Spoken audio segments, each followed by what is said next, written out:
Hey YouTube. So I've done quite a few video responses in recent memory, and I know that, and hopefully I can just change up my routine every once in a while.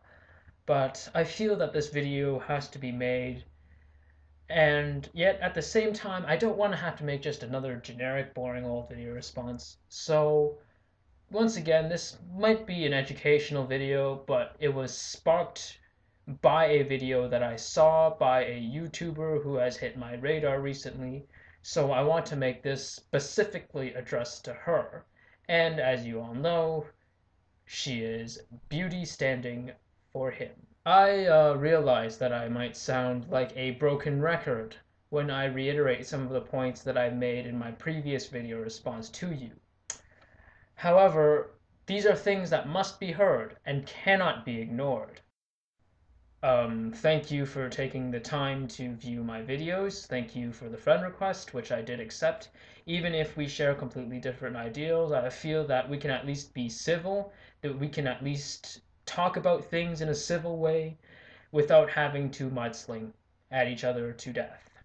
You know, I think you are really misguided. That's just my honest opinion. You probably think the same thing of me too.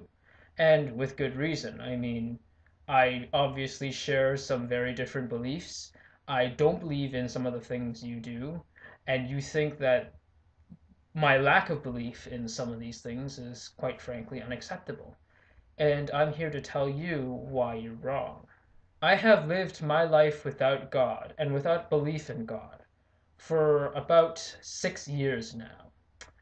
Yeah, 6 years since I stopped believing. Uh, you know, I haven't looked back. I really haven't. I haven't felt the need to go back to my belief in God because my life is already fulfilling. It's fulfilling despite the fact that I don't believe in God. It's fulfilling despite the fact that I don't believe that I have a soul or that I don't have any spirit. You seem to think of these things, the soul and the spirit, as very necessary parts of us. And your mission essentially on this channel is, from what I gathered, to guide people to their souls and their innermost workings of their spiritual senses to try and communicate with your God that you think exists.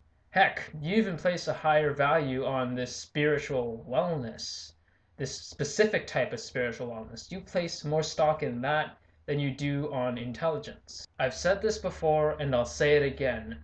Intelligence should never, and I really must stress, never be forsaken, because it is in mankind's best interest to extend our intellect to their limits and beyond, so that we can improve not only our own lives, but the lives and the happiness and wellness of others around us. You claim to want to help people. Well, I want to help people in my ways too.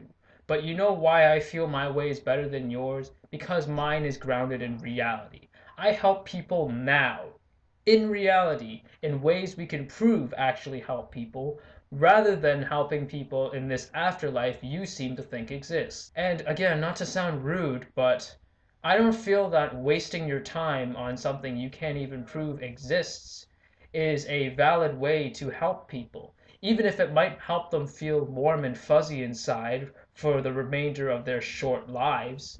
I don't think that's a very productive way to help increase mankind's wellness. I don't think that's a way for you to help increase the overall happiness of mankind, and I definitely don't think it'll help improve the lifespan of anyone by just getting them to pray more and forsake their intellect. Why I choose intellect over faith is because it is healthy to have a good amount of doubt, especially in matters of faith.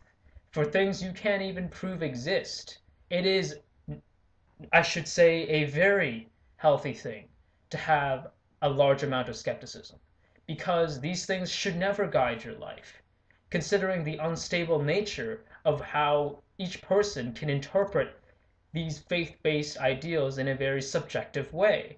Do you want to know exactly what happens when people forsake their intellect and rely only on their faith? as you seem to advocate, just look at the Crusades. Look at the Spanish Inquisition.